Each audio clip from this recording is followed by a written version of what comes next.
Bueno, demos un aplauso a nuestros tres ponentes.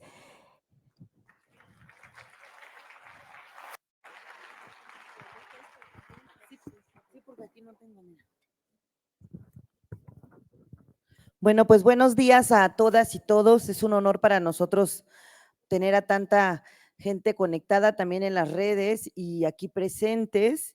Esta mesa, tengo el honor de moderarla, acompañada de pues, toda esta gente valiosa también que ha estudiado y que ha hecho cosas en relación a construir la paz. Esta mesa está denominada Seguridad, Justicia y Territorio. ¿Cómo detener la violencia? Ante la crisis de derechos humanos e inseguridad que vive México, resulta urgente analizar posibilidades para el impulso de modelos de seguridad, cuidados, protección, justicia, con enfoques de paz diferenciados que permitan detener esta violencia exacerbada en el país. Tenemos en esta mesa a Jenny Pierce, de London School of Economics del Reino Unido, tenemos a Guillermo Trejo, de la Universidad de Notre Dame, Estados Unidos, y Francisco Guaroco Tomás, coordinador general de la seguridad de la comunidad del municipio de Michoacán en México, que nos va a hablar sobre el ejercicio de autonomía desde los pueblos. Vamos a tener, quiero presentar a Guillermo. Guillermo es profesor de Ciencias Políticas y director del Laboratorio de Violencia y Justicia Transicional en la Universidad de Notre Dame. Se ha especializado en estudios de movimientos sociales, violencia política, criminalidad, derechos humanos y justicia transicional en América Latina. Es coautor de Votos, Drogas y Violencia, la lógica política de las guerras criminales en México. Y su nuevo libro, Nunca Más, ¿por qué la justicia transicional previene estallidos de violencia criminal en las nuevas democracias que no tarden en aparecer, aparecerá en el 2023, y también acompaña colectivos de familias de personas desaparecidas en México en búsqueda de verdad y justicia. Jenny Pierce es profesora en Latinoamérica y Caribe entre London School of Economics. Fue también profesora de políticas latinoamericanas en el Departamento de Estudios de Paz en la Universidad de Bradford del 92 al 16 y ha impartido clases en otros centros universitarios. Recientemente se ha ejercido como investigadora principal del proyecto CONACYT Newton, co-construyendo seguridad humana en México de las comunidades hacia el Estado. Entonces vamos a empezar con Jenny.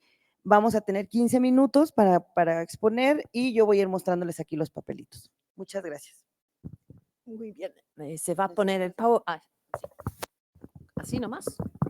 Así. ¿Se van a poner el PowerPoint?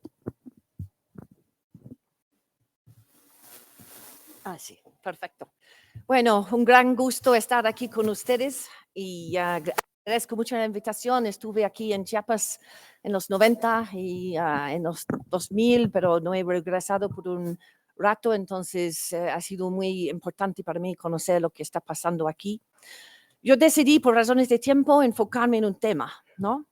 Y yo he trabajado muchísimo en la idea de las violencias crónicas y después Sabine de ICIP me escribió un correo cuando habló de la cronificación de la violencia. Yo pensé, sí, quiero hablar de cómo es que la violencia se reproduce y cómo es que podemos empezar a reducir la violencia.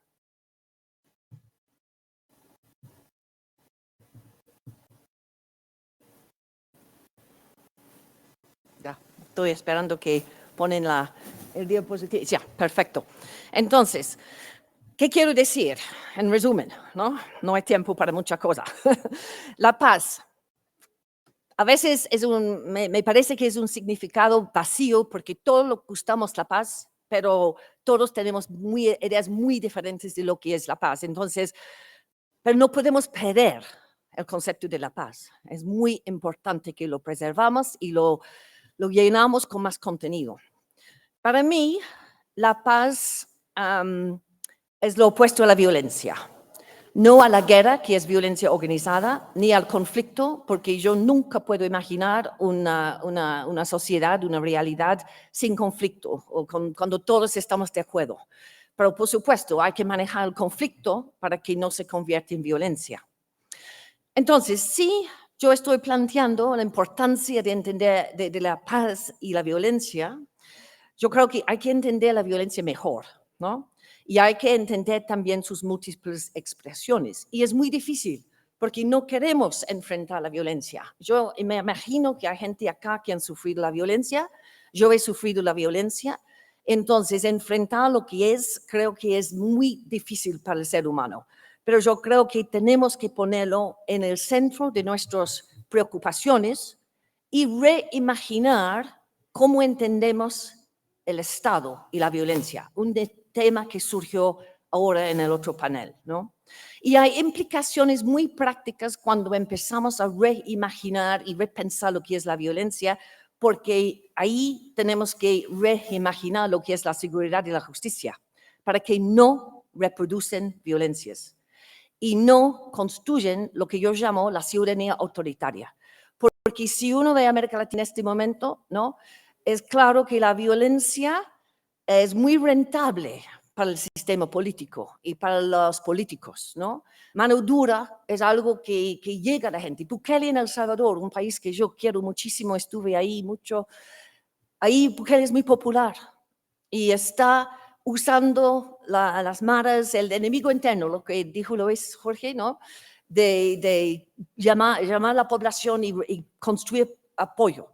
Y entonces yo creo que es otra razón porque tenemos que repensar la violencia, ¿no? Para no dejar que la seguridad, para no dejar que la ciudadanía piense que es mejor quitar los derechos del otro y la otra en nombre de su propia seguridad. Hay un argumento central que yo quiero comunicar en mi poco tiempo, que es con menos violencia hay más participación potencialmente democrática e incluyente para trabajar las condiciones que generan violencia. Es una frase compleja, pero cuando uno lo piensa, es que yo estoy diciendo que no podemos descartar la violencia como algo, sí, hay violencia atrás, es terrible, es horrible. Hay que pensar, si queremos más participación para transformar las condiciones de desigualdad y de injusticia social, necesitamos reducir las violencias, ¿no?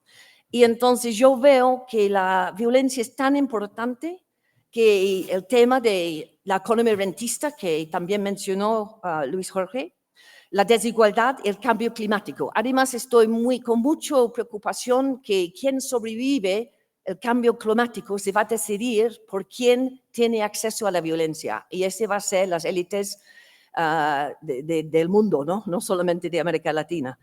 Y yo creo que reconocer violencias, nombrar violencias es algo súper importante, ¿no? Estoy trabajando mucho en Apatzingán, en Michoacán, y el tema de desplazamiento forzado emergió, pero las autoridades querían decir, no, pero es migración, ¿no? Siempre hay migración de Michoacán, pero no. Por medio de la acción social se logró nombrar lo que fue realmente desplazamiento forzado. Entonces, vamos a otro diapositivo. ¿Sí? Ya. 3 temas ya creo que es probablemente 12 minutos. Ok. La violencia y sus múltiples expresiones, la violencia crónica, la violencia, lo político y la cronificación de las violencias, y la violencia en políticas de seguridad, el sistema de justicia y el control territorial y una alternativa. Bueno, vamos, al próximo. ¿Sí? Primero, violencia crónica, ¿sí? Bueno, vamos a ir rapidito con estas fotos, porque quiero primero tratar de llamar la atención a todas las violencias que hay, pero obviamente son seleccionadas las violencias desde mi propia experiencia, ¿no? Para tratar de poner en la discusión esta idea de la violencia que se reproduce por todos los espacios de socialización, la violencia crónica y por el tiempo. La violencia de guerra en El Salvador, ¿no? Una violencia que yo viví y entonces es una de las violencias que más reconocemos cuando hablamos de la paz como lo opuesto a la violencia. Pero ahora, próximo. No, ya, perdón, atrás. Vamos Monterrey, vamos al Monterrey. Yo estuve 6 minutos de lo que pasó en el casino de Monterrey. otras violencias, las violencias que generan el narcotráfico, ¿no? Y entonces, bueno, tenemos que reconocer todo lo que ha hecho estas violencias, pero ahora, próximo, yo quiero llamar la atención a lo que implica, próximo, sí, en el terreno, el narcotráfico, ¿no? Este es Comuna 13 en Medellín. Es una comuna que yo he conocido por muchos años. Y ahí los jóvenes, yo me di cuenta hace, bueno, 3 décadas, que había un cambio en la relación hombre-mujer, 5-1 en favor de la mujer, porque todos los hombres matándose entre sí. Este es otro aspecto del narcotráfico en el terreno, en la comunidad, ¿no? Y estos jóvenes, yo hablando con muchos jóvenes en las comunas de Medellín, su horizonte de la vida es 30 años, ¿no? Es vivo bien por 30 años y muero.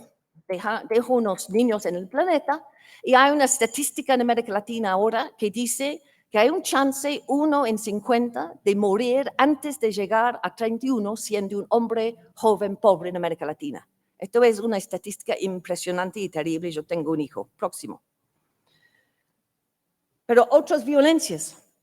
El feminicidio, que es una violencia contra la mujer, no es cualquier homicidio, es matar a una mujer por ser mujer.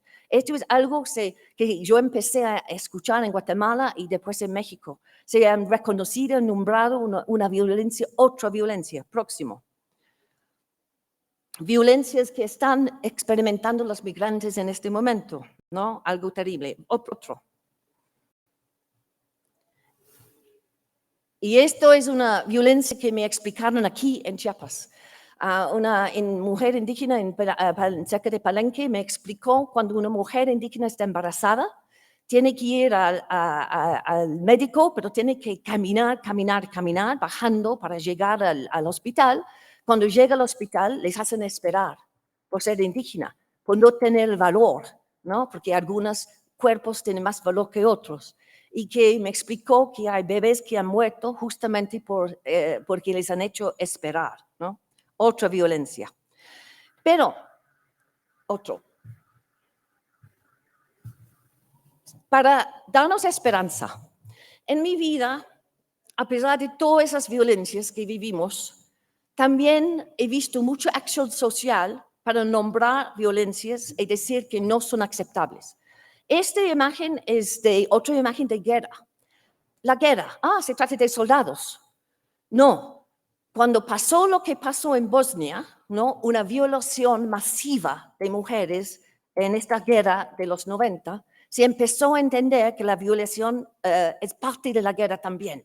Se nombró algo, no pasó por casualidad, por reconocerlo, fue porque había un movimiento anteriormente de mujeres, ¿no? Tratando de llamar atención a la violencia contra la mujer y después se logró visibilizar algo que siempre ha pasado. Y última diapositiva visual. Esto también por medio, es impresionante, ¿no? Que 200 años más desde la abolición de la esclavitud, que siguen matando a la población negra en los Estados Unidos, ¿no? Solamente por acción social sobre la violencia, en este caso de George Floyd, que fue asesinado por una policía, se logró reconocer este hecho. Entonces, uno de mis puntos aquí es la importancia de reconocer, ¿no? la violencia y la acción social sobre la violencia como parte de nuestro repertorio, como movimientos sociales, como activistas, como académicos, ¿no? Que nombrar estas violencias hacen posible la participación. Y no deberíamos seleccionar algunas violencias que importan más que otras. Todas las violencias importan. No solamente las violencias letales. Y esto es muy importante porque hay una gran competencia de medir las violencias en estadísticas de homicidio. Sabemos que en América Latina los cuerpos desaparecen, ¿no? Entonces hay que pensar que no es contar cuerpos que nos da un entendimiento de lo que es la violencia. Hay que entender la violencia y cómo se reproduce por espacio, tiempo y en intensidad. Y para ilustrar eso, y no andar en demasiado detalle, una historia que me contaron en Apatzingán, Michoacán. Una mujer le golpearon su marido, le habían golpeado muchísimo. Decidió salir de la casa con su niño. Pidió a su madre acompañarla a la policía. Su madre no quería, no tenía ninguna confianza en la policía. Ella llegó sola a la policía y la policía le gusta a ella. Le dijo, te voy a visitar en tu casa. La policía llegó a su casa y la Mara, la pandilla del barrio, mató a la policía. Llegaron todas las policías a destruir su casa. Entonces, en este ciclo de violencias, no veamos las violencias en el espacio íntimo de la casa, la violencia estatal de la policía y la violencia del barrio en que vivía la gente. Entonces, para mí, esa es la violencia crónica. Y, próximo. Es importantísimo, en mi opinión, ¿sí? Entender qué es violencia, ¿no? Como fenómeno. Y sus múltiples expresiones, pero la violencia como tal, ¿por qué es tan importante en lo político, ¿no? ¿Por qué es tan importante y se usa tanto también en lo social? ¿Y por qué las élites le usan en lo económico, ¿no? Y el narcotráfico también, por supuesto. Entonces, yo llegué a esta herramienta para pensar la violencia, para discutir, ¿no? Que la violencia tiene gran potencia. ¿Y por qué? Porque actos y acciones de daño somático, daño al cuerpo, son cargados y generadores de significados. Yo te mando un mensaje rapidito por dañar tu cuerpo, ¿no? Y esta violencia potencialmente constituyen, normalizan o destruyen órdenes sociales. Y es reconocer esta potencia de la violencia en todos los espacios en que vivimos, ¿no? La única forma que vamos a reducirla es reconociendo esta potencia. Bueno, vamos al final. La cronificación de la violencia. Perfecto, yo creo que 3 minutos para un tema tan, pero bueno. Ok, próximo. Y después, ya, perfecto. Entonces, la forma, ¿cómo es que es el proceso que la violencia crónica se reproduce, ¿no? ¿Cuáles son los elementos para entenderlo? Yo no hablo de causas de violencia. Yo no creo tampoco la violencia es natural. La agresión sí. Pero aún en conversaciones que he tenido con biólogos, los biólogos ahora entienden que el cuerpo es un cuerpo social, que la violencia crece en nuestras relaciones sociales, cómo tratamos a una u otro, ¿no? Y entonces yo creo que la forma en que construimos nuestras relaciones sociales y políticos ha tenido un impacto enorme en la reproducción, la cronificación de la violencia, para que esta violencia ahora en México y en otras partes de la América Latina, ¿no? La forma en que vamos a superar o reducirla van a ser muy complejos, ¿no?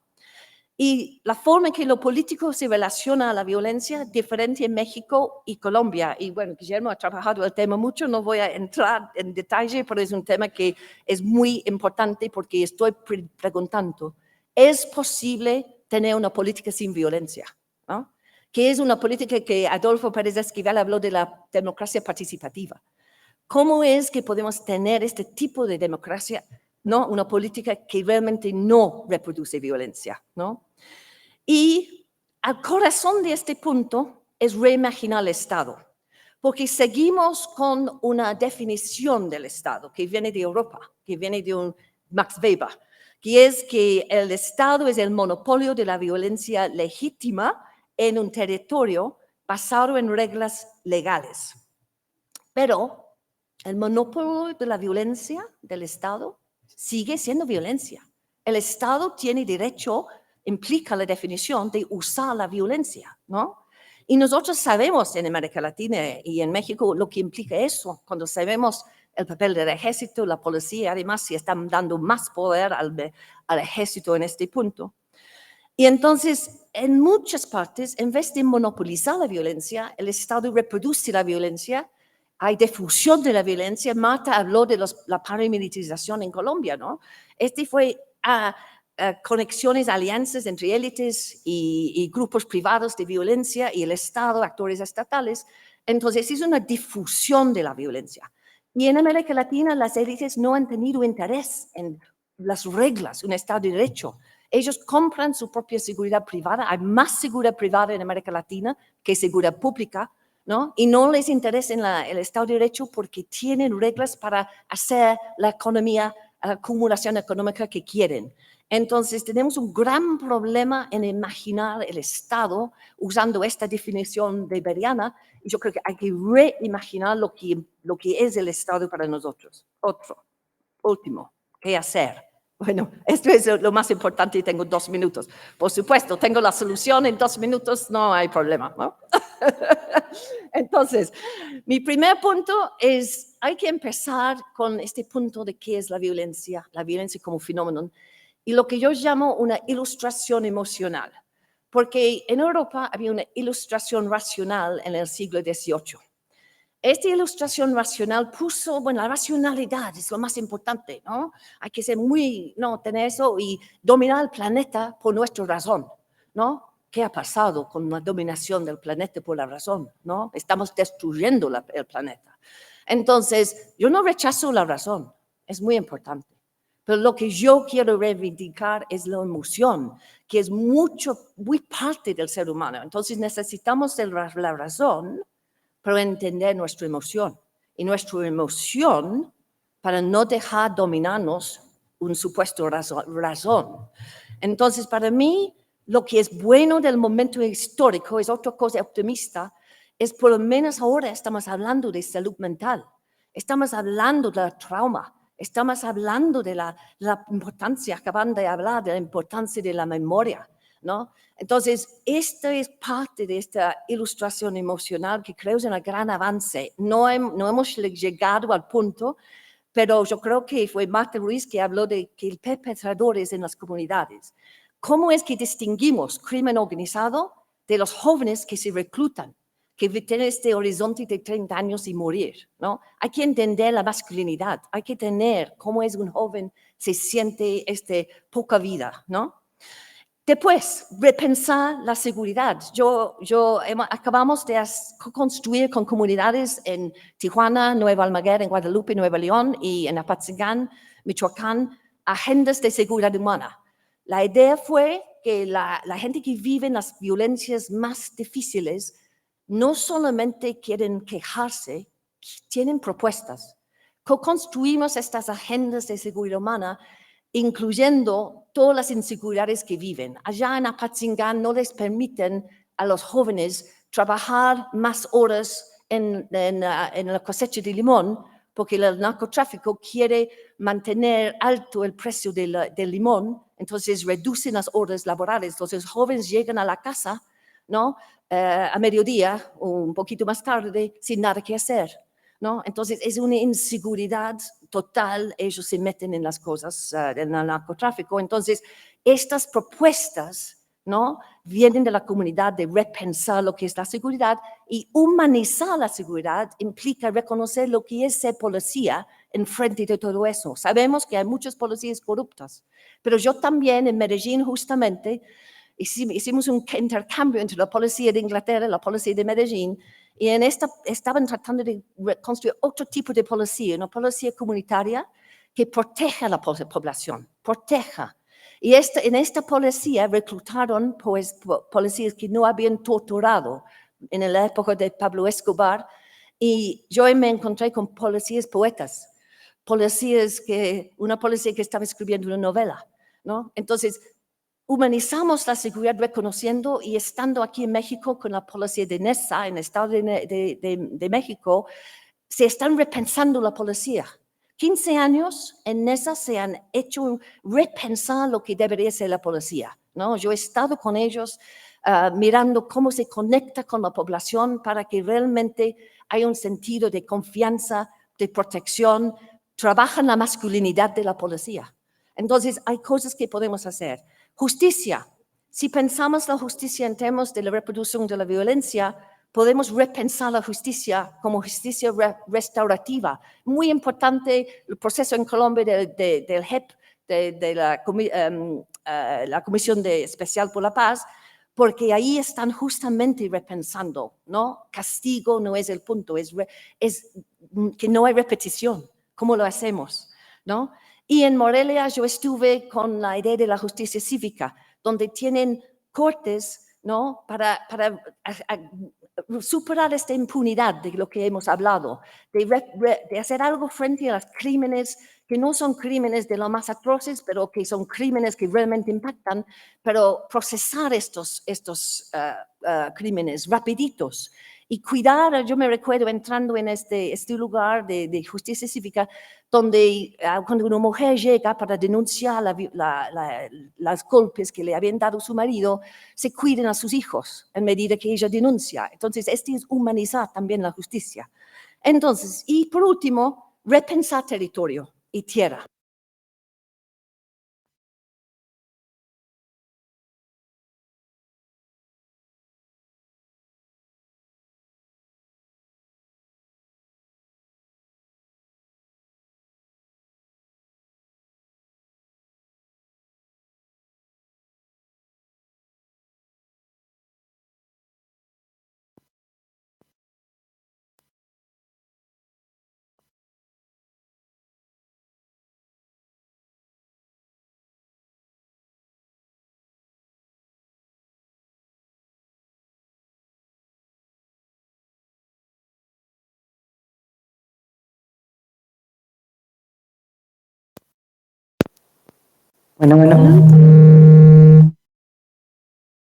Bueno.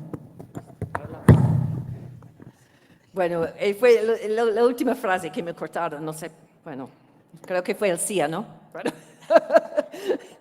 Repensar territorio y tierra en función del pueblo y planeta y no la acumulación rentista, ¿no? Entonces yo creo que eso sí reduce la violencia. Muchas gracias. Muchas gracias, Jen. Muy interesante. Y sigamos en esta ruta de qué hacer frente a las violencias. Creo que es bien importante lo que ya coloca en el tema de los jóvenes, las juventudes, las mujeres, también como actoras fundamentales, no solamente porque se lo ganen, sino porque realmente asumen costos, impactos y tienen una acción concreta. Guillermo, por favor.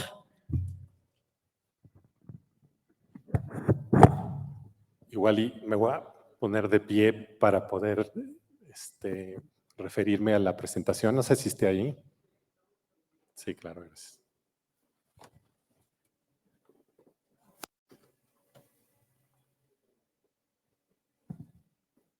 El trabajo fácil a la cámara, me voy a estar moviendo y luego me regreso.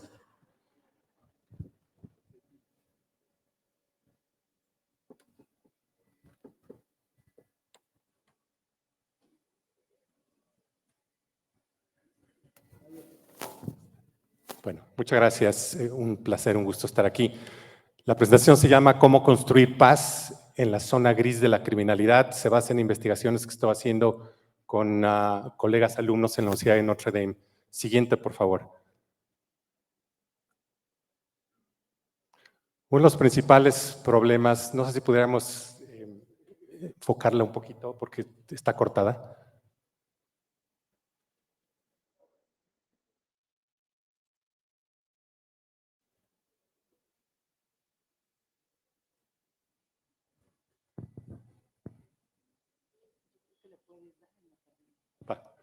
Uno de los principales problemas que tenemos para construir paz en los contextos tan complicados como el que vivimos en México ya de mucho tiempo, no de los últimos 15 años, pero al menos de unos 50 años, es tratar de entender cuál es la naturaleza de los conflictos.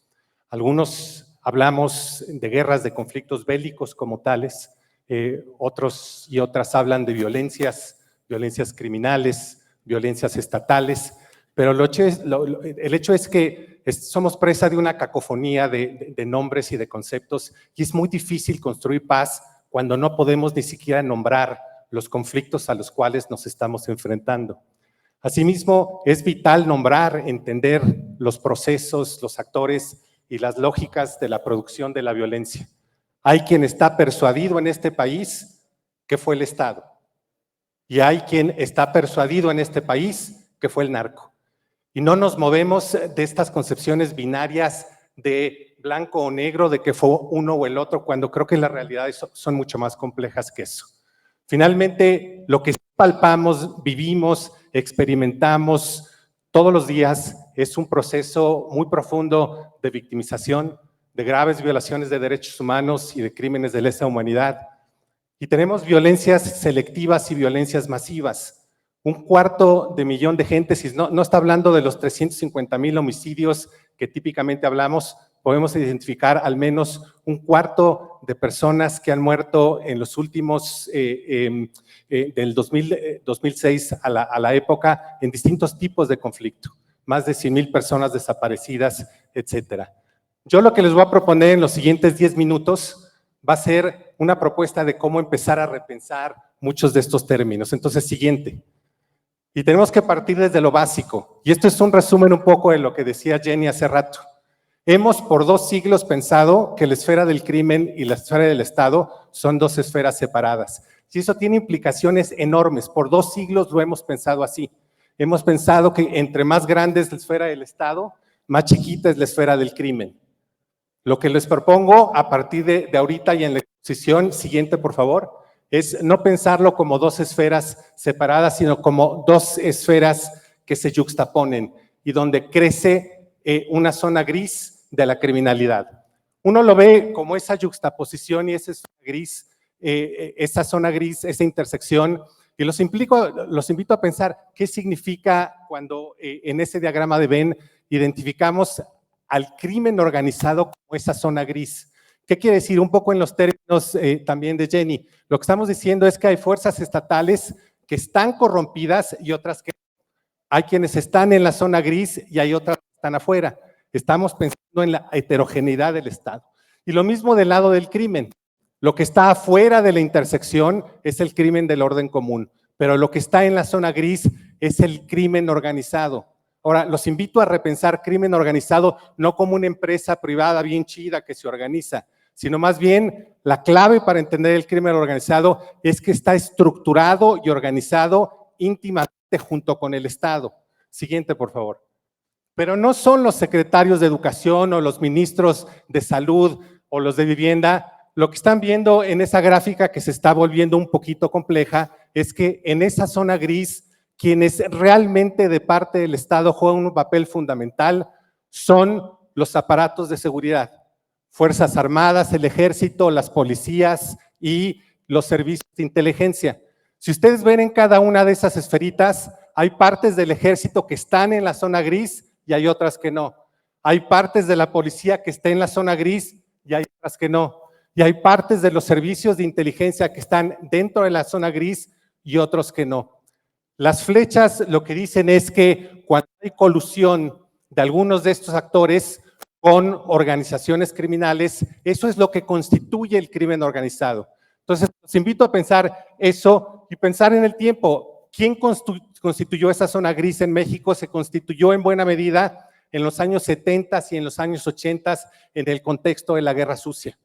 Fueron los miembros de la Dirección Federal de Seguridad, miembros de zonas militares del Ejército, miembros de policías que fueron absolutamente vitales en el tránsito de traficantes al narcotráfico moderno. Y eso lo sabemos porque es el tránsito, a lo mejor la metáfora más fuerte es aquellos vuelos de la muerte que salían de Acapulco y que tiraban cuerpos a las playas en Guerrero y en Oaxaca. Cuando regresaban a tierra esos aviones, se les metía la droga y esa droga se llevaba a la frontera con Estados Unidos. Entonces, esa zona gris es vital entender quiénes son los agentes del Estado que constituyen, junto con las organizaciones criminales, el submundo criminal. Siguiente, por favor. Lo que sabemos es que México transitó a la democracia en el 2000 y en las entrañas llevaba esa zona gris.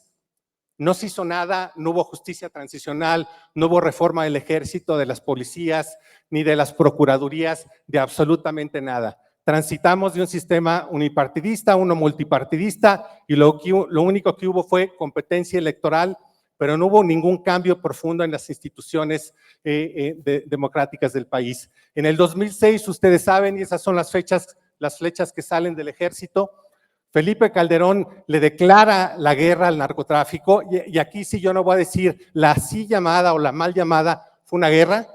Se despliegan en 14 campañas militares a 45,000 miembros del ejército mexicano, todos ellos que estaban entrenados y que venían de la escuela de la Guerra Sucia, muchos de ellos todavía participantes de ese entonces, otros que aprendieron todas las tácticas de contrainsurgencia de la Guerra Sucia, la aplicaron en la guerra contra el narcotráfico.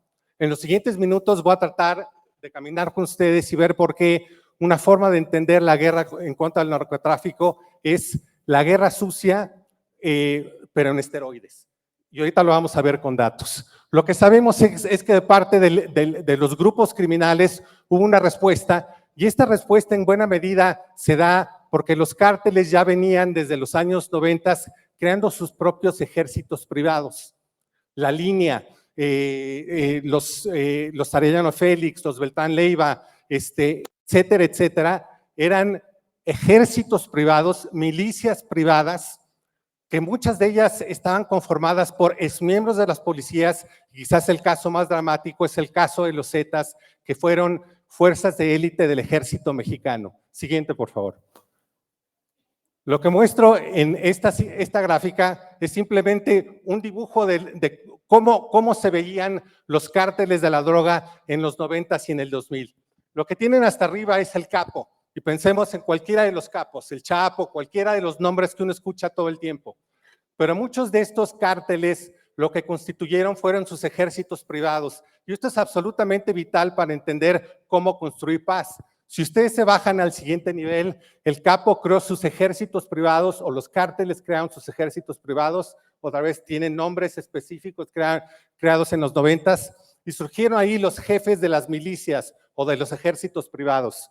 Los Beltrán Leiva, por ejemplo, estaban al frente de muchas de estas milicias o ejércitos privados. Y a nivel de zona estaban los jefes de plaza y abajo estaban los sicarios. Siguiente. Cuando el presidente Felipe Calderón decide lanzar la guerra y empieza con esta política de decapitación, ¿podemos regresar al anterior? Se van en contra de ellos y empiezan a decapitar organizaciones criminales. Siguiente. Entonces pasamos de 1 a 3. Y cuando deciden continuar la política de decapitación de jefes de las milicias, siguiente, pasamos de 3 a 9 y a 27, y así pasamos muy pronto de tener 5 cárteles a tener más de 200 organizaciones criminales hoy en día. Siguiente. ¿Qué pasa en la zona gris? La zona gris se vuelve una cosa complejísima.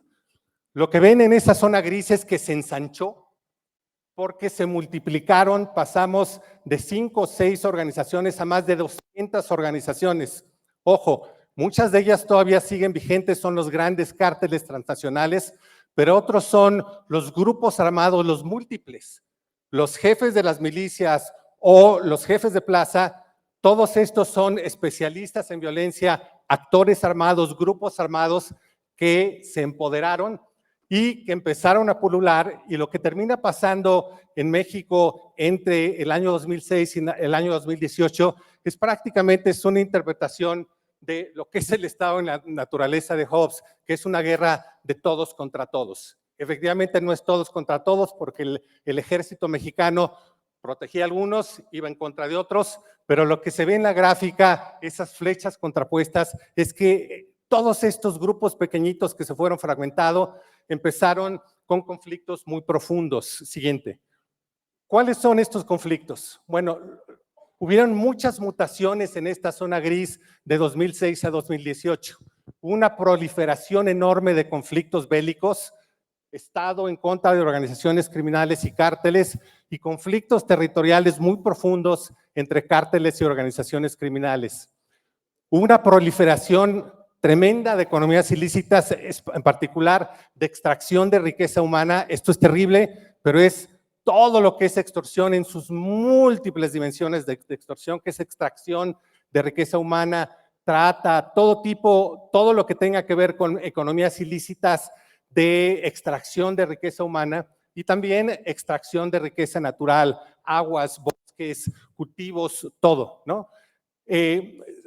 Competencia por gobernanza criminal. porque en buena medida muchas de estas organizaciones, al tratar de apoderarse de economías ilícitas, también trataron de apoderarse de territorios locales, y esto es clave, de población y gobiernos municipales.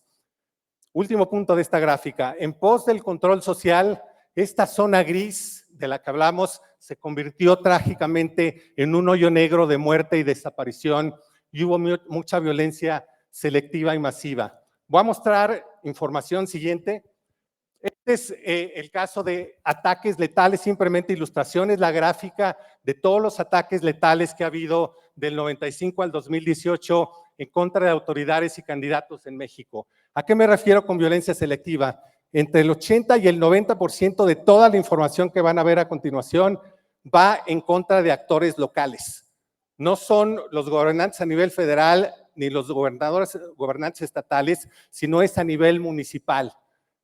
Les voy a mostrar en total más de 2,000 ataques letales en contra de distintos liderazgos sociales a nivel local. Esta es la gráfica y simplemente señalar, las líneas azules lo que muestran es cuando inicia la guerra del Estado en contra del narcotráfico. Inicia una ola de ataques en contra de autoridades y candidatos a nivel local. Siguiente. Esta es de periodistas. Una vez que se da la guerra en contra del narcotráfico, había violencia antes, pero lo que viene después son olas de ataques en contra de periodistas que han hecho a México el país más peligroso para la prensa en el mundo. Siguiente.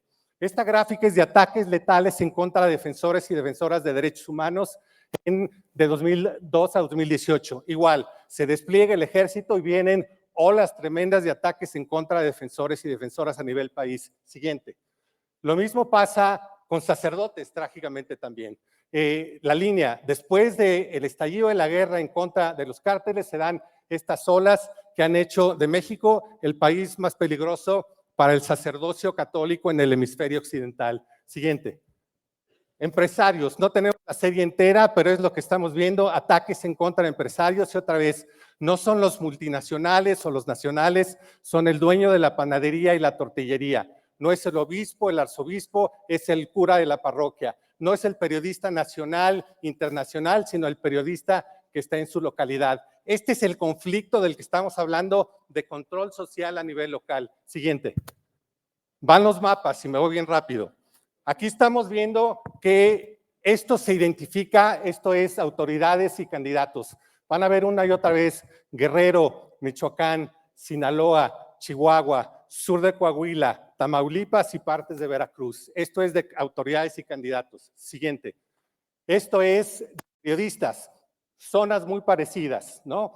Y si uno se va con mucha lupa, son zonas muy específicas, microrregiones donde se están generando ecosistemas de control social. Igual, Guerrero, Michoacán, Sinaloa, Chihuahua, sur de Coahuila, Tamaulipas y partes norte, centro y sur de Veracruz. Siguiente. Lo mismo con defensoras y defensoras. Guerrero, Michoacán, ahí está, Chihuahua, trágicamente también aquí empiezan a aparecer distintas partes del sur, Oaxaca y Chiapas. Siguiente. Este mapa es de ataques letales en contra de sacerdotes. Otra vez, Guerrero, Michoacán, Chihuahua, sur de Coahuila, etcétera. Siguiente. Empresarios, y aquí llama mucho la atención otra vez, mismos estados, pero Veracruz salta mucho. Último mapa. Si uno acumula todo esto pensando en una lógica de ecosistemas de control local, aquí estamos sumando todos los ataques en contra de liderazgos locales, políticos y sociales, y se ven más claramente en los ecosistemas de control local. Otra vez, Guerrero, Michoacán, Sinaloa, partes de Sonora, Chihuahua, sur de Coahuila, norte y centro de Tamaulipas y distintas partes de Guerrero. Aquí sale más claramente partes de Oaxaca, el Istmo, la frontera de Oaxaca con Veracruz y partes de los Altos y selva en Chiapas. Siguiente. Tristemente, este es el dato de violencia masiva de desapariciones en el país entre 2006 y 2018.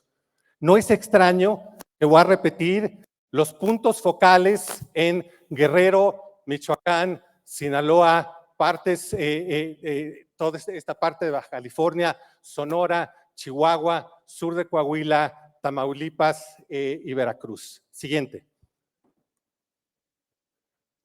Estoy cerca de acabar, ya me pasé. ¿Quiénes generan las violencias? Es la pregunta que todos nos hacemos, pero con impunidades en todos los órdenes del 99%, la respuesta es no sabemos. Y muchos dicen son los grupos criminales, son los sicarios. Siguiente.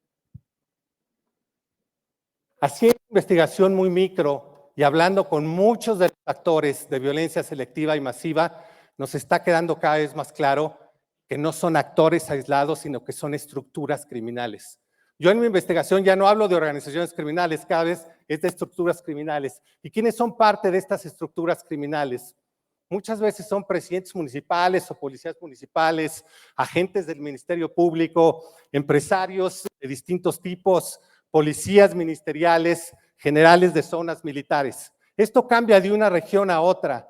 Esta es una estructura criminal genérica. Si ustedes piensan, Ayotzinapa es un poco esto, ¿no? El caso de Ayotzinapa, Guerreros Unidos, el presidente municipal, policías ministeriales, agentes del Ministerio Público, la zona militar y muchos problemas con megaproyectos en la zona. Yo los invito a pensar en lo que significan este tipo de estructuras criminales. Son estructuras muy complejas. Entonces, cuando nosotros decimos en construcción de paz, ¿con quién negociamos? Y solamente estamos pensando en sicarios o grupos criminales, estamos viendo un pedacito nada más de estas estructuras. ¿Cuántas estructuras hay de este tipo en México? Más de 200, regadas en todo el territorio nacional, y son las estructuras que están generando mucha de la violencia selectiva y masiva, están controlando múltiples economías ilícitas, economías formales, etcétera. Voy dos más y estoy por último como Jenny en la propuesta de qué hacer. Siguiente. ¿Cómo construir paz en la zona gris de la criminalidad? Que es como se llama la exposición. Bueno, 3 ideas. Identificar actores, relaciones y estructuras criminales haciendo investigación con lógica de macrocriminalidad. Es absolutamente vital entender esas estructuras criminales, porque si no vamos a estar haciendo negociaciones que a lo mejor no nos van a llevar muy lejos. Yo diría, más que negociar, hay que desmantelar. Y aquí me estoy basando más en la experiencia del país que ha desmantelado más estructuras criminales del tipo de las que estoy hablando en el mundo, que es el caso de Guatemala. Más de 70 estructuras criminales desmanteladas con el apoyo de Naciones Unidas, Fiscalía, Policía, etcétera. Entonces, hay que desmantelarlas no con la guerra, pero sí a través de la investigación y de la justicia, con un enfoque diferenciado de justicia. Y aquí es una propuesta también. Hay que enjuiciar y sentenciar a actores a nivel macro. Por ejemplo, jefes militares, policías y capos. Creo que ahí sí se tiene que pensar no en juicios punitivos, pero juicios de derechos humanos, en donde se requiere un trato muy específico para esos actores. Actores a nivel meso, enjuiciar y negociar o impulsar diálogos con actores a nivel meso, pueden ser jefes de plaza. Y aquí sí entra la parte restaurativa, enjuiciar y reintegrar actores a nivel micro, jóvenes de pandillas y sicarios. No son todos lo mismo, pero tiene que haber un enfoque diferenciado con múltiples lentes y no nada más uno. Última, ahora sí, Jessica, y gracias por la paciencia. Análisis de macrocriminalidad con enfoque de paz. Como decía Jenny, el Estado nunca lo va a iniciar, nunca lo va a iniciar. Víctimas y organizaciones de víctimas y ONGs que les acompañan generalmente son quienes lo inician. Se requiere un acompañamiento de organizaciones e instituciones internacionales, como muestra el caso de Guatemala. ¿Por qué es tan importante lo internacional?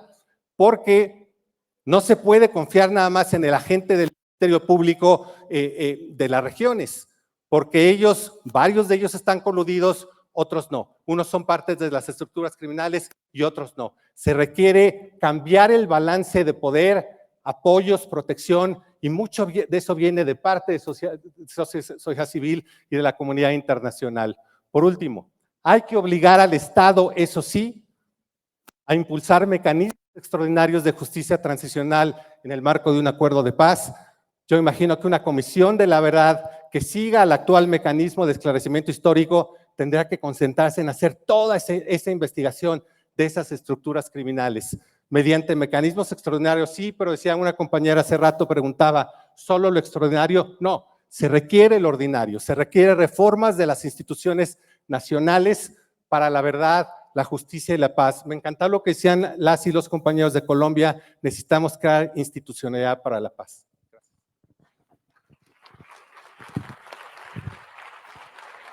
Muchas gracias, Guillermo. Vamos a pasar con una experiencia territorial, justamente con todos estos elementos de la mesa 1, los que acaban de poner Jenny y Guillermo, de qué se está haciendo desde el territorio, cómo están pensando y repensando la construcción de paz desde los pueblos, desde las jóvenes, las mujeres, los niños, ¿no? Entonces vamos a escuchar la experiencia desde Francisco Guaroco Tomás.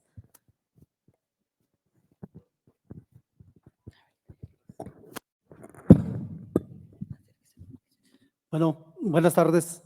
Primero que nada, es un gusto estar dentro del foro de Fortapaz, perdón,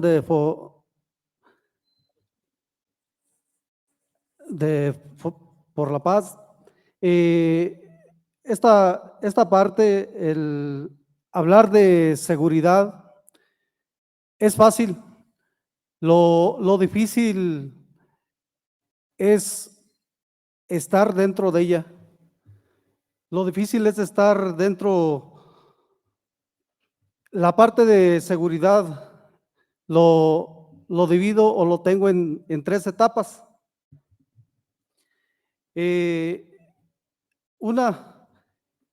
Nuestra comunidad de Cherán, Michoacán, emprende una lucha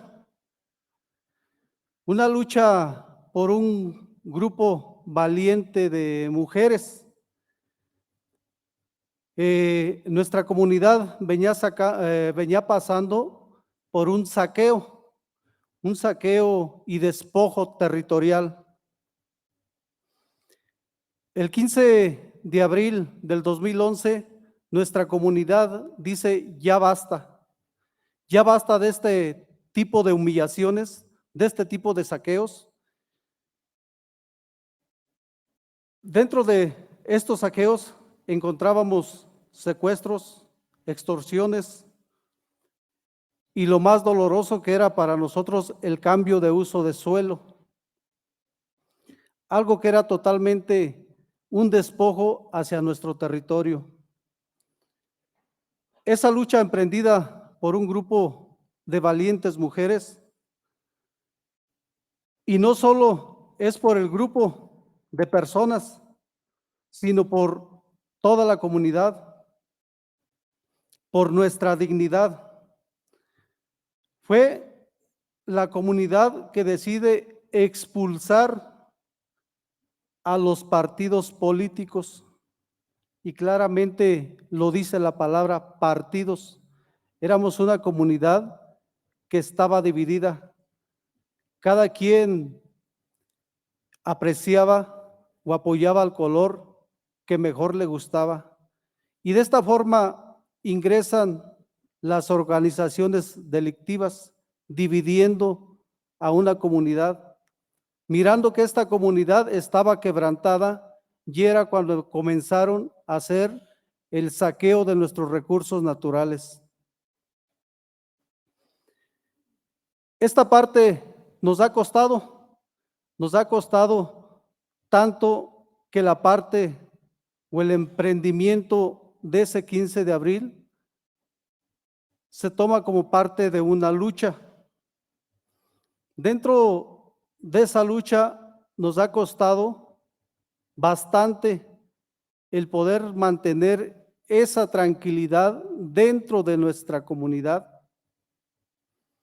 Una tranquilidad que ahorita no solamente lo disfruta nuestra comunidad, sino de toda persona que la visita. Una tranquilidad que tenemos que seguir manteniendo, pero dentro de ese mantenimiento también existe la otra parte del poder. La parte del poder y que se viene haciendo, lo venimos viviendo en etapas de gobierno, donde termina el primer gobierno 2012-2015, que se emprende la lucha.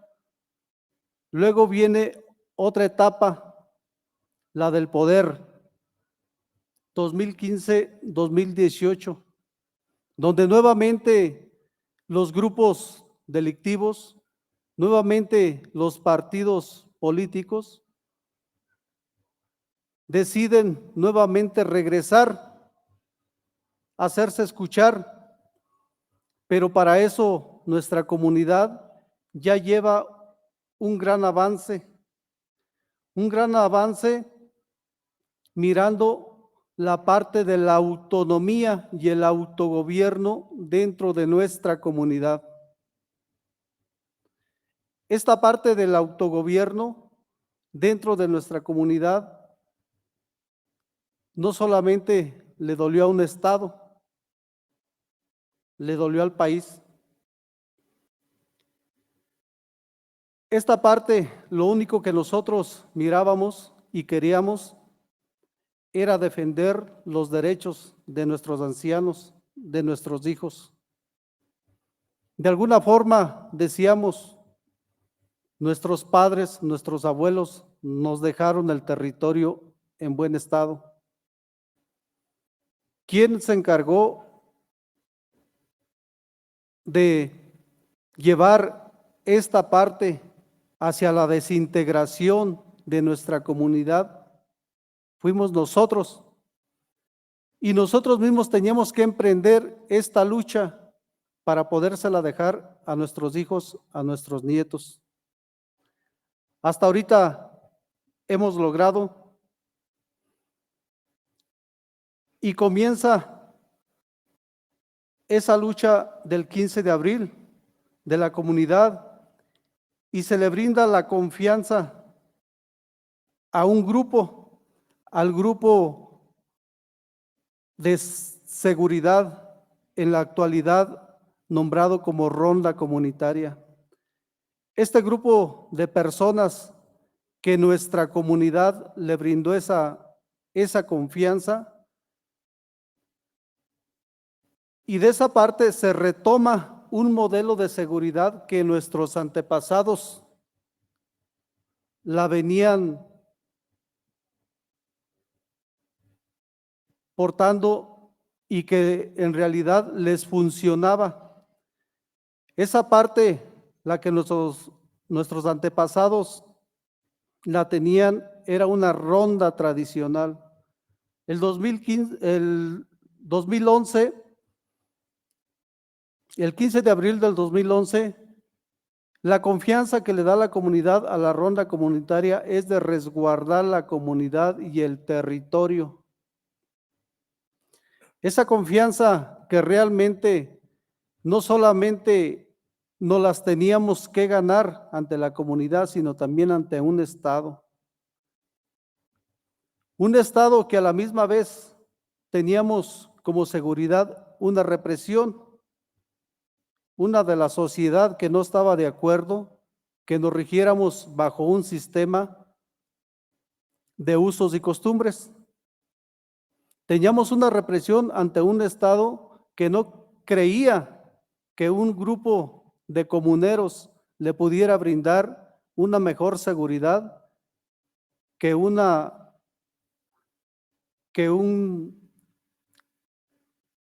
equipo de seguridad. Teníamos otra represión ante las organizaciones delictivas.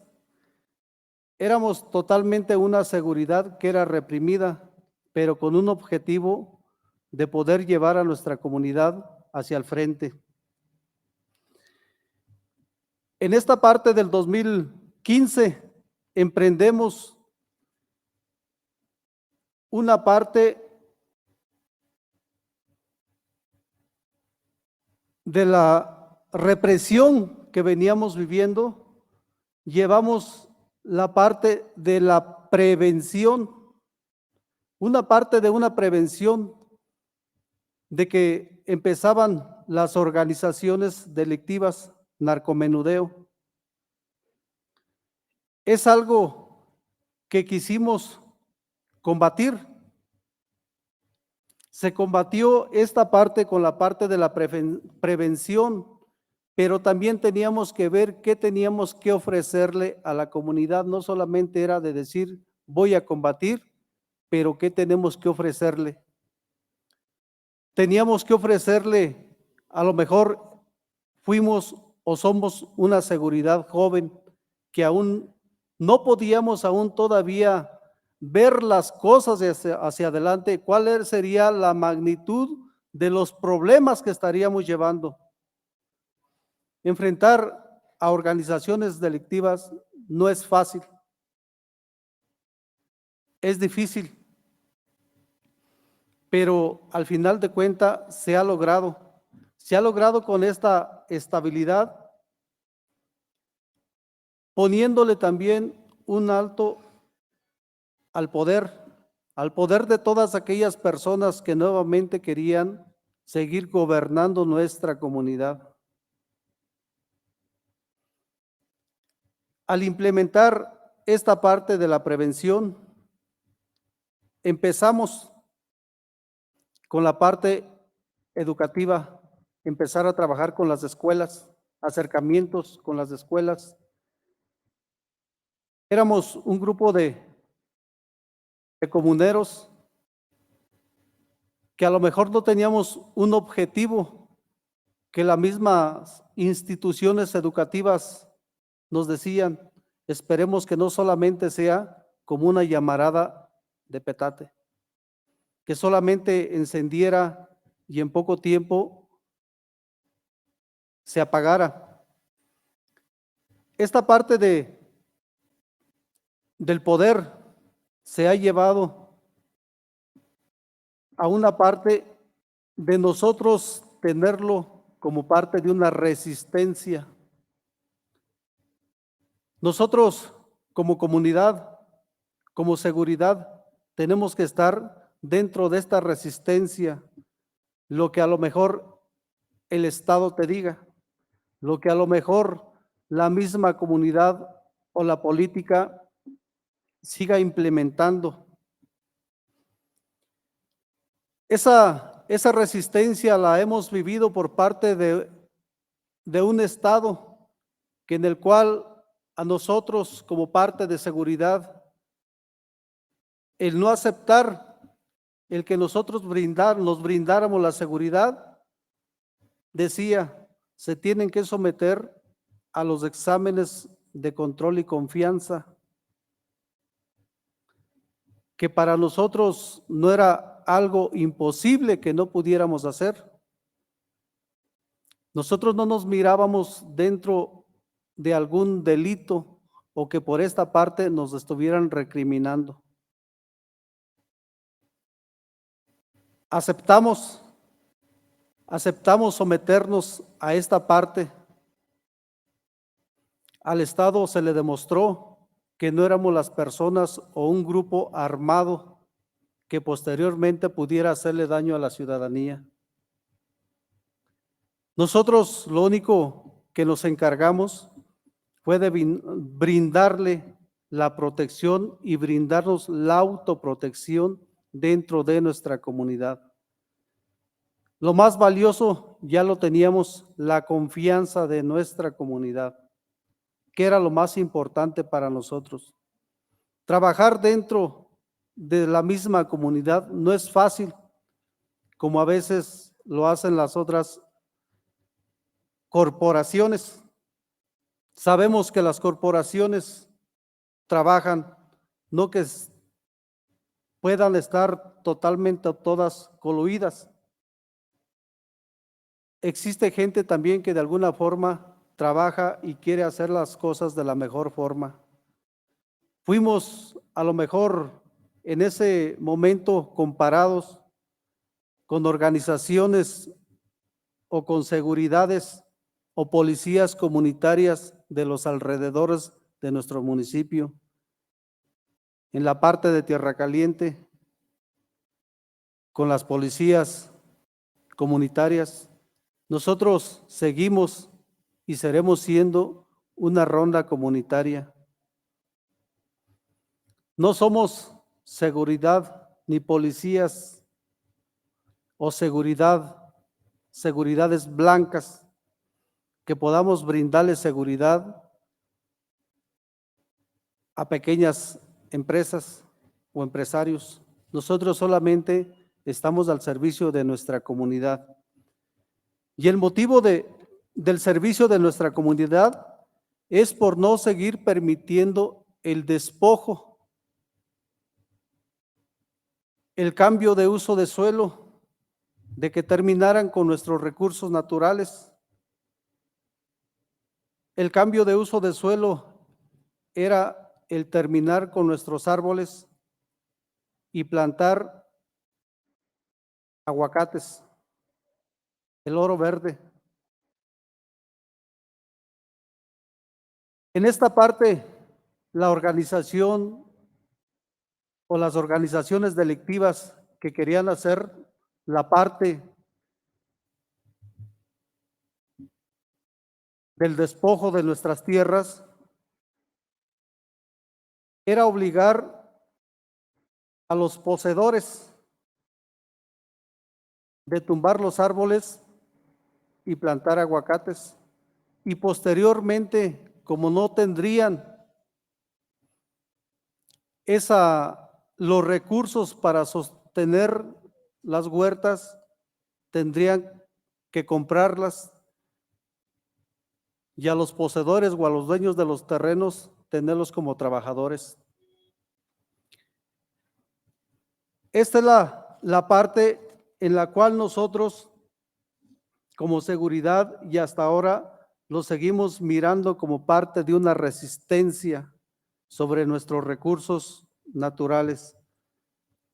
Pues con esto termino nuestra pequeña experiencia que hemos tenido dentro de nuestra comunidad. Gracias.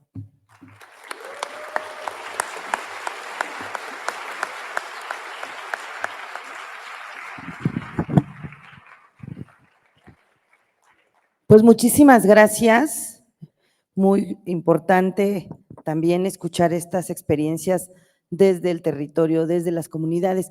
Vamos a abrir una ronda de 3 preguntas. Si hay preguntas, nos dicen si es para Jenny, para Trejo o para el compañero Tomás. Y si es comentario, pues ya, pero sí va a ser una pregunta específica y concreta, entonces vamos a pedirles que levanten la mano para que las compañeras puedan acercarle el micrófono. Allá arriba está una.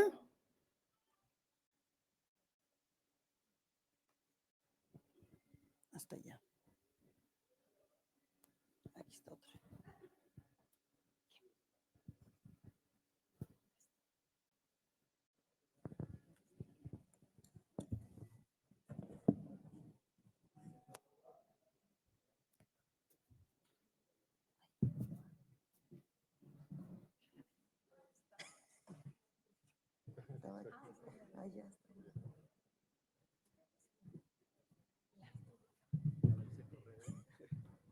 ¿Qué tal? Muy buen día. Hola, Walta, Tegelicta, ya TikTok. Hola, Walta, ya Junotic, te Mesía Presidium.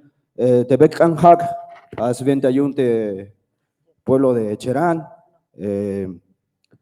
Viti Shade te Chieletic Leta Lumal. Bueno, traduciendo un poco, yo soy Laurente Celtal y agradezco ahí a toda la gente que nos ve. Buenos días.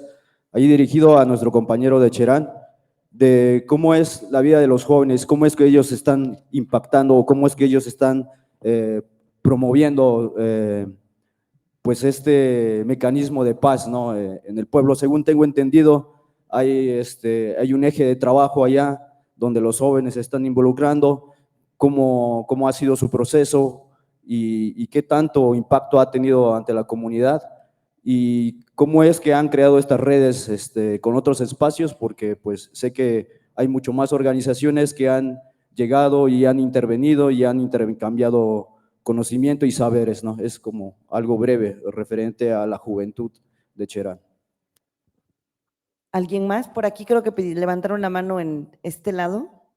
Si la levantan alta para que las puedan ver.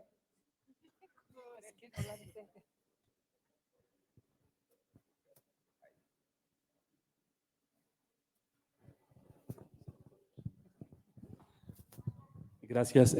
Bueno, era un poco para la mesa, pero sobre algo que preguntaba Guillermo, bueno, que explicaba Guillermo, que tiene que ver, ¿no?, con las instituciones internacionales o estos instrumentos, más bien como la CICIG o como el GIEI, ¿no?, cuando se han aplicado, por ejemplo, en Guatemala, que era lo que mencionabas, en términos de los retos que tiene algo de este tamaño, ¿no? Retos para la soberanía, por ejemplo, que es siempre lo que se pone por delante, que es un poco en contraposición a este grado de independencia que explicaba Garay, ¿no?, sobre cómo trabajar, ¿no?, ahora, aunque los casos son diferentes, obviamente, con Colombia o el momento político, pero bueno, un poco sobre esos retos.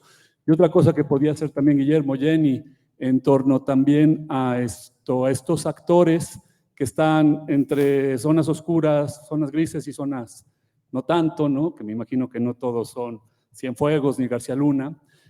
Si hay formas también como de hacer estos diálogos, estos mini pactos, ¿no?, también por estos sectores, estos actores que, bueno, que tienen el uso legítimo de la violencia, para abonar a una construcción de paz, ¿no? O sea, estos pequeños, como por sectores, diálogos para llegar a pactos.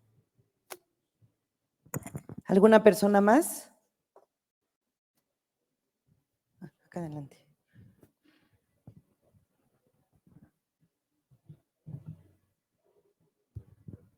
Muchas gracias. Muy brevemente, para Jenny, en este aspecto de la ilustración emocional posbeberiana, esta reposición de los sentimientos, además de la razón, es para conjuntar. Le quiero dar el espacio como para que explique un poco más y reconocer la importancia de la combinación entre la reflexión y los sentimientos, o el predominio de lo sentimental. No lo entendí muy bien, a lo mejor hay un espacio ahí.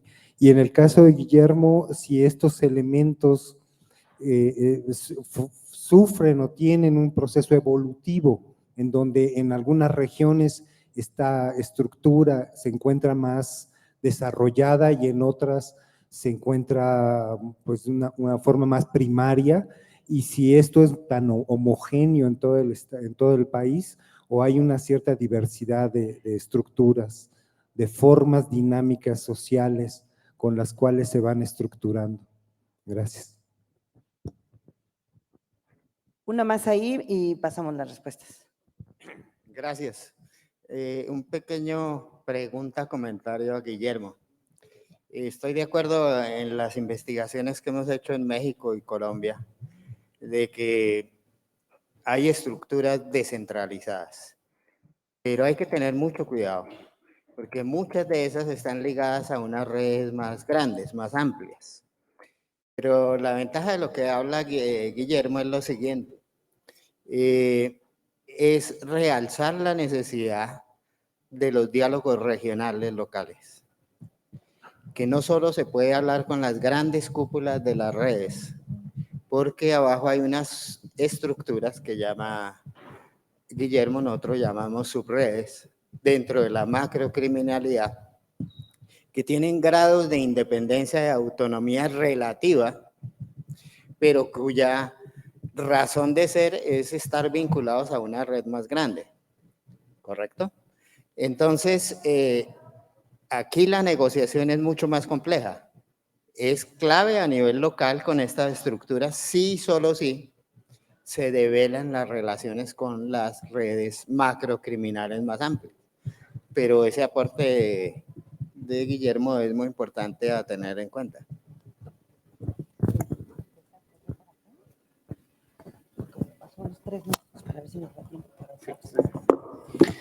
Bueno, contestando a la pregunta, el trabajo con nuestros jóvenes ha sido bastante amplio y pues ahora sí, fructuoso se podría decir. El motivo del trabajo de ellos es el tener la coordinación con las instituciones educativas. Una vez teniendo esa coordinación con estas instituciones, también se tiene que llamar al padre o al papá y tiene que ser en coordinación con la seguridad comunitaria para poder reducir algún consumo de alguna adicción y así esta parte sea un poco más constructivo en la cuestión de alguna desorganización familiar. Es de esta forma como realmente los jóvenes han venido trabajando este tipo de problemáticas dentro de nuestra comunidad.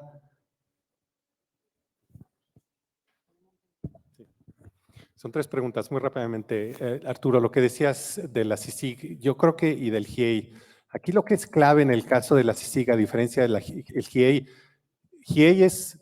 todos son compañeros no mexicanos, internacionales, pero la clave del proceso de la CICIG en Guatemala es que fue una cooperación íntima entre Naciones Unidas y la Fiscalía, fiscales especiales, Policía Nacional, institución forense. Entonces yo sé que casi todos los reflectores se los ha llevado la CICIG, pero en realidad el papel absolutamente crucial de fiscales especiales, actores locales, sin lo que ellos hacen, porque ellos eran a final de cuentas quienes llevaban a cabo las investigaciones, y el papel absolutamente vital, una institución que tenemos que investigar todos y todas como mexicanos, es los tribunales de mayor riesgo, ¿no? Y ahí sí no había, porque eran tribunales. Guatemala es el primer país en el que en un tribunal nacional doméstico local se enjuicia a un ex jefe de Estado por genocidio. Y viene en enero otro juicio por genocidio en esos tribunales de mayor riesgo. Entonces, cuando viene el coletazo, sale la CICIG, ¿no? Trump y Estados Unidos les quita el apoyo, remueven a la CICIG, y empieza toda la cacería en contra de los actores locales y los fiscales especiales. Yo nada más los veo, les sugiero, busquen en Google todo lo que fue la movilización popular de comunidades y pueblos en Guatemala a favor del fiscal Juan Francisco Sandoval, fiscal especializado en lucha anticorrupción. ¿Quiénes de aquí alguna vez ni siquiera nos pasaría por aquí, salir a las calles a defender un fiscal? ¿Qué nivel de cambio civilizatorio implica y qué es lo que lograron ahí? Que las comunidades y los pueblos, hoy Juan Francisco Sandoval está en el exilio, ¿no?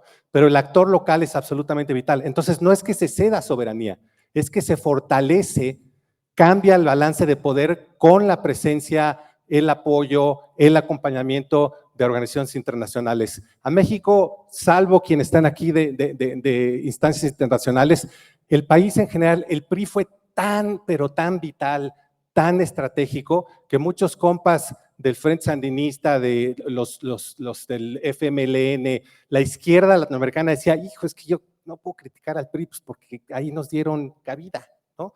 Y en el exilio, pues Echevarría por un lado estaba con los vuelos de la muerte, pero con la otra mano pues, estaba abriéndole las exilio chileno. Entonces, es una situación muy complicada en la que estamos ante la comunidad internacional, pero es algo que tenemos que seguir gritando, exigiendo, buscando distintos niveles de cooperación. Rápidamente, procesos, efectivamente, estas estructuras son muy heterogéneas. Aquí por los 15 minutos, que fueron 20, perdón, mostré nada más una, pero es una heterogeneidad, es un zoológico de estructuras, ¿no? Luis Jorge ha trabajado mucho esas estructuras, ¿no? Que se ven de todos tamaños, colores, sabores, no siempre está metido el ejército, no siempre es el mismo actor. En Veracruz las estructuras son diferentes, a lo mejor son distintas en el norte, en el centro, en el sur, pero lo que se requiere es procesos no nacionales, sino locales, de búsqueda de verdad. A mí me encanta esto de la Comisión de la Verdad de Colombia, de las casas de verdad regionales, ¿no? Ese tipo de dinámicas para entender las lógicas, ¿no? En Oaxaca, en las distintas partes de Oaxaca, debe ser muy distinto a Chihuahua. Chihuahua es distinto en el norte, centro y sur, etcétera, ¿no? Por último, lo que decías, Luis Jorge, efectivamente, ¿no? Hay articulaciones a nivel nacional e internacional de algunas estructuras, sin lugar a dudas. El énfasis sí era ponerlo en lo local, ¿no?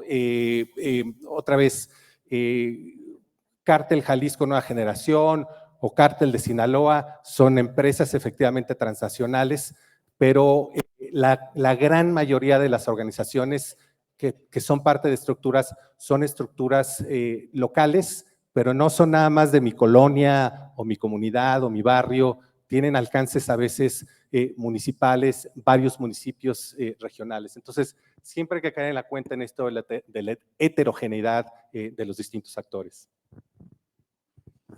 Bueno, muchas gracias por la pregunta sobre la ilustración emocional. Yo creo que la ilustración racional del occidente del siglo XVIII hizo que pensamos que tener emociones no es buena, ¿no? Hay que esconderlos, ¿no? Y además hay una cuestión obviamente de género, creo que todos van a reconocerlo, que esta parte emocional es la parte femenina, ¿no? Y no, hay que esconderlo por eso, suprimirlo, ¿no? Yo quiero conectar eso con el hecho, bueno, una estadística, que no me gustan tanto las estadísticas, pero este es muy llamativo.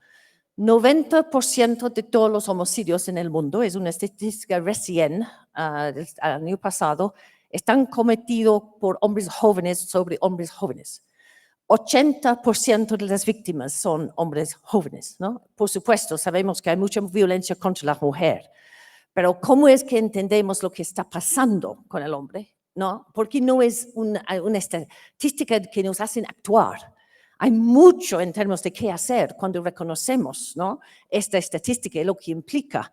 Y yo creo que hablando con hombres jóvenes que están metidos en estas cosas, uno empieza a entender una cosa, ¿no? Ser hombre en este mundo, ¿no? Hay que evitar la humillación, ¿no? Hay que ser alguien, hay que tener algo de reconocimiento. Es por eso que esa parte de un grupo violento te da pertenencia, te da sentido de esta parte de un grupo y de tener este reconocimiento. Y aunque yo también estudio la parte de las estructuras criminales, la importancia de toda esta parte, yo no creo que nunca vamos a captar lo que está pasando si no entendemos exactamente la parte emocional de estos jóvenes que se meten en estas cosas y además desde muy joven. Porque en Medellín, por ejemplo, yo aprendí que tenemos que interrumpir los ciclos intergeneracionales de violencia, ¿no? Y que si no entendemos, no es que un niño que recibe abuso como niño va a ser sicario, pero hay mucha evidencia, ¿no? De la trayectoria de muchachos que han experimentado, bueno, una familia de violencia que van a tener efectos más allá, ¿no? Y hay otra cosa en esto de reconocer las emociones y empezar a hablar de las emociones, empezar a ser aceptable hablar de las emociones, ¿no? Y yo creo que mujeres, bueno, hablamos mucho más, sabemos de eso, tenemos que hablar más nosotras, y es una cuestión humana, no solamente de los hombres, pero una cosa que aprendí, por ejemplo, biológicamente, yo creo que hay algo que todos reconocemos, en todos los idiomas, venganza es dulce. Esta idea del dulce, los biólogos me han explicado qué son los circuitos que hacen cuando algo me hace algo mal, me siento bien cuando algo hace mal a esta persona. Y cuando yo hablo con algunos de la gente, jóvenes en la criminalidad, etc., yo me recuerdo de algunos grupos armados en Medellín, yo hablé con ellos sobre este asunto de la venganza. Rendir cuentas, sí, por supuesto. ¿Cómo no vamos a reducir las violencias si no entendemos que nuestro cuerpo social, ¿no? Está parte de este proceso de reproducción de la violencia? Esto no es no reconocer todas las partes del carácter de lo político, el carácter de la economía, la desigualdad, la estructura de poder, pero yo creo que esta parte emocional también hay que tomarlo en cuenta si vamos a reducir las violencias. Bueno, nos da tiempo para una o dos preguntas más. No sé si alguien quiera o hacer algún comentario.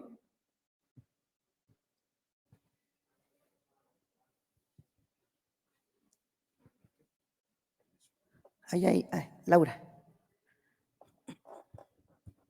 Buenas tardes, hermanos, hermanas, aquí presentes. Gracias por el foro, gracias por todas las mesas han estado interesantes porque nos están, pues ahora sí que haciendo ver cómo la violencia abarca muchas violencias, pero la más violencia que está es, pienso yo, en lo que hizo Guillermo con sus, ¿cómo se llama? Sí, la última gráfica que presentó, me parece que ese es el sistema capitalista, que está todo conectado y todas estas personas o instituciones que son del Estado y los malos gobiernos, pues son los que están deteniendo, impulsando y sosteniendo esa estructura, y no hay otro camino más que todos y todas los que estamos aquí, los que no estamos, nos pronunciemos por desconectarnos de ese capitalismo salvaje, neoliberal, machista, y que todo está destruyendo. Y creo que lo que más nos debe doler, que es el que nos ha quitado, nos quiere quitar la paz, la paz, y ahorita pues, si no nos desconectamos de ese capitalismo, pues no, ya que lo descubrió Guillermo, pues yo le digo que si no quitamos, desmantelamos ese capitalismo y a todas las instituciones que mueran, no solamente de México ni de Colombia, sino de todo el planeta, porque no es justo que los pueblos originarios, que son los que tienen más sabiduría y son los que tienen la propuesta, aquí está Cherán, que nos ha dado que están ellos desmantelando el capitalismo, y que salgamos con ese compromiso a desmantelar el capitalismo salvaje que ya nos está. ¿Y qué vamos a hacer? Por recuperar nuestras culturas ancestrales, ¿sí? Empezar por irnos quitando cada día, desconectarnos del capitalismo, porque eso fue un proceso de más de 500 años, ¿no? Entonces así tiene que ser el proceso para descolonizarnos, también recuperar nuestra identidad, dejar de ser occidentalistas y con un cristianismo lo mismo, ¿verdad? Colonizador. Bueno, para poder tener paz necesitamos recuperar nuestra cultura y un proceso de descolonización en todos los aspectos, económico, político, cultural, religioso y educación, y que viva Cherán y los pueblos que nos trajeron la esperanza del EZLN, que viva Tatik Samuel también, que viva Tatik Samuel y todos los que ya nos estamos desconectando del capitalismo salvaje. No quiero ya más el capitalismo, pero necesitamos todos, fuera el capitalismo, que muera. Y gracias, Guillermo, todos y todas están cooperando para descubrir el monstruo y lo que tenemos que hacer, es tirar esa estructuras. Gracias. Bueno, pues si ya no hay nadie más que quiera hacer uso de la palabra, vamos a dar por terminada esta mesa 2, Seguridad, Justicia y Territorio, cómo detener la violencia, y que nos dejan muchas claves. Muchas gracias, Jenny Pierce, Guillermo Trejo y Francisco Guaroco Tomás, por dejarnos esta reflexión de la acción a manera de mirar personas, actores, situaciones con enfoques territoriales también diferenciados, ¿no? Muchas gracias. Bueno, démosle un aplauso. Muchas gracias. Gracias a todos. Y bueno, llegó el momento feliz. Vamos a un descanso para poder comer. Para las personas que están hospedados en Casa Diocesana y para los invitados de Serapaz, tienen comida en Casa Diocesana. Así que van a tener que correr.